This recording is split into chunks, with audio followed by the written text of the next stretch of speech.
Welcome back to Control, episode... Here we are in the maintenance sector. The maintenance sector is the janitor domain. If I can find Ahti here, he can help me reach the override. Maybe it was you who got me into the oldest house with the lockdown on. Maybe it was Ahti. So... It felt like he made the elevator appear that took me to Trench's office. So is there... Ahti guiding me too? 10, 9, 8, 7, 6, 5, 4. Are you done? Okay. So... So they're really laying it on the fact that Ahti is the one that's guiding you through this. But the wiffle waffling that they have, oh, it could have been my psychic friend, or it could have been the janitor. That's usually, that kind of red herring is usually a sign that the writing can't stand on its own. But let's talk about the levels, because the levels are what are great. I love the maintenance sector. It is just the best. It looks like the best parts of Nostromo, the ship from Aliens, combined with the best parts of this game. And that's pretty good. All of this steam and dust in the air blows out the volumetric lighting, and it gives us this gloriously 80s style sci-fi effect that just pops. I love it. I love it. And of course, the maintenance sector is where our talk about pipes hits a new high, because this is where all the pipes live. All the pipes. Pipes. We're getting a lot of particle effects. I'm not sure if I made this clear. There's a difference between the particle effect smoke that we see in places like this and the volumetric lighting that we see in places like this. They are different effects, but the key here is that these effects combine in this game, and that really helps. So don't think of this as volumetric lighting, although to be honest, it might be. It really depends on how they implemented it. And for most people, that would just be a particle effect with no lighting information in it. If we're talking about machines, it can be very challenging to figure out how a machine should look. If you're like doing a tubular machine, if you're putting it together in Blender or something, and you're wondering like, oh, how can I get this tubular machine to look cool? And you're struggling to figure out like, oh, what can I do? I can add like wheels, and I can add like vent thingies. But the number one thing you can do, and people always forget this when they're designing their own stuff, you can add mounting brackets. These machines need to be bolted to the floor, and the way they get bolted to the floor adds so much heft. These shapes that allow them to get bolted to the floor really pull the machine into focus. You can see that it's not just a pipe with some extruded elements all around it. It is a machine that exists in this world and has to be bolted to the floor because it shakes.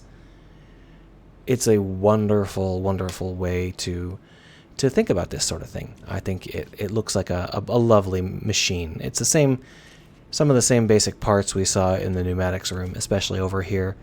If you rewind to the pneumatics room, you will see this exact part and this exact part.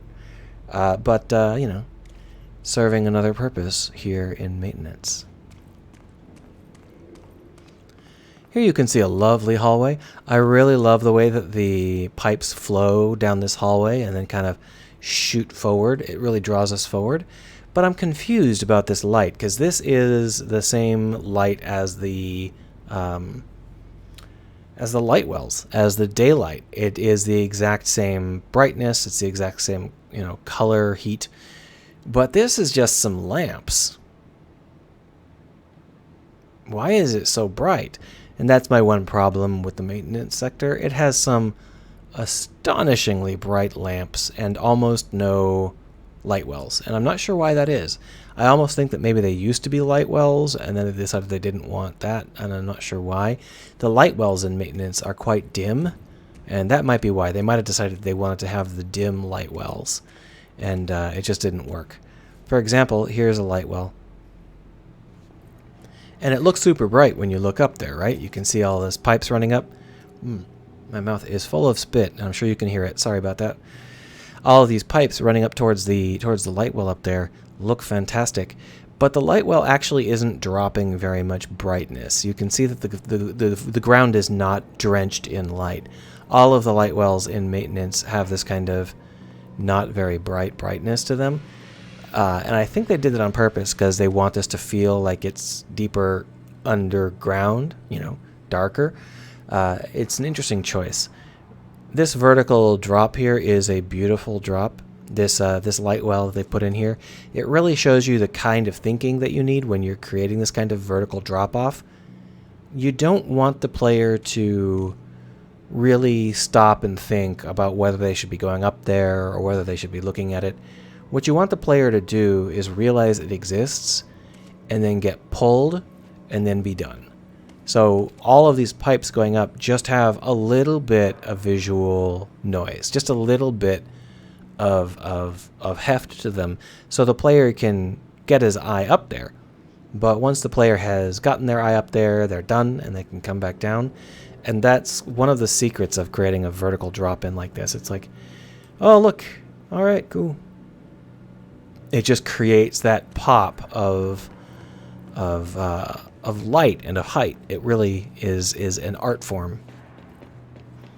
Now, I don't know what this machine does here. I wish that this machine connected to the pipes up there instead. We get some, high-rising vertical elements. Apparently, they thought that wasn't a good idea, though, because they didn't do that. I'd also like to get up there, but I can see it's already locked with a level 5 lock that's just a little bit above our pay grade as an assistant janitor. Here's a level 2 lock. Can't get in there yet. So we have to go this way. It's fine. Oh, it's red. That means there is a control point around here. This is a one-way door from the other way, despite the fact that it's a push door. The directorial override is right there, in the control room. How do we get there? Oh, you're not going to get there for a while. So I really love this this little flag they've got running. This little flag comes out of the center of control points, and it cuts the air, and it creates this shimmer that really sells the idea that this is not real space. There's something extremely wrong with the space in this place. And I love it. Oh, I wanted to mention this hallway. This hallway is one of the most refined hallways because of the way that it works. If you can see, they've got these light well drops, and these are actually really bright. You can see the camera lens has some like dirt, moisture flakes, whatever you want to call them, and we can actually see them because this light is getting blown through our lens so brightly. But this is a very, very restrained hallway. It's just a couple of vertical elements repeated over and over and over, and some light drops. But because of the asymmetric lighting, the light coming in from one side and dark on the other, and because of the purity of the formation that they're in, I think that this looks incredibly beautiful, even though it is just one element repeated over and over and over. It's all about the lighting, and it's all about repetition with intention. You'll notice that in order to keep it from repeating too obviously, there are a couple of basic tricks. They added in a speaker here to break up the profile a little bit.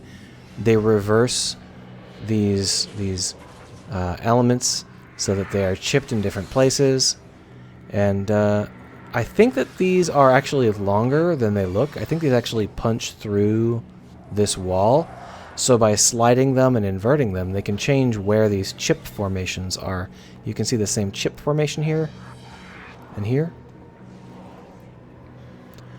And, just generally speaking, they try and keep it interesting, but it's the lighting and the repetition with purpose that really sell those types of hallways. Oh, I don't want that. There we are.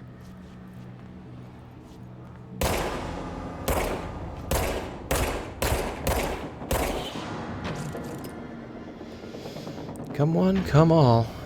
I'm accepting all takers. Oh, I missed. Come on.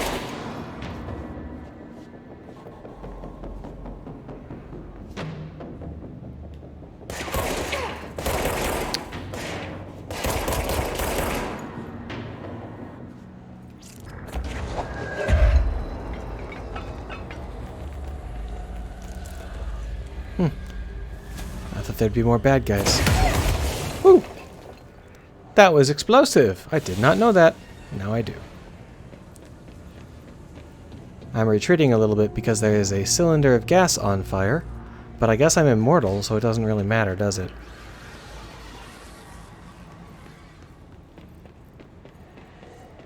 Oh, it didn't even explode.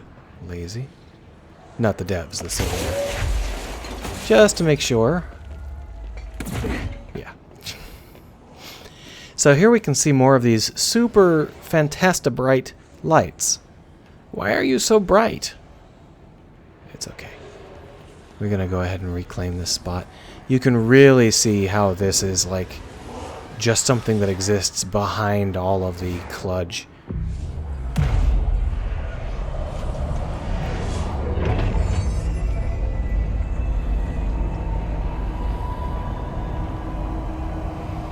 It's not like the pipes come into existence or form. They just get revealed because meshes go away. It's fine. I'm gonna stop complaining about that now because I've definitely made my point. Oh, and it's been 11 minutes. So in the next episode, we will go ahead and talk to Ahti. I think. Yeah, we should have time.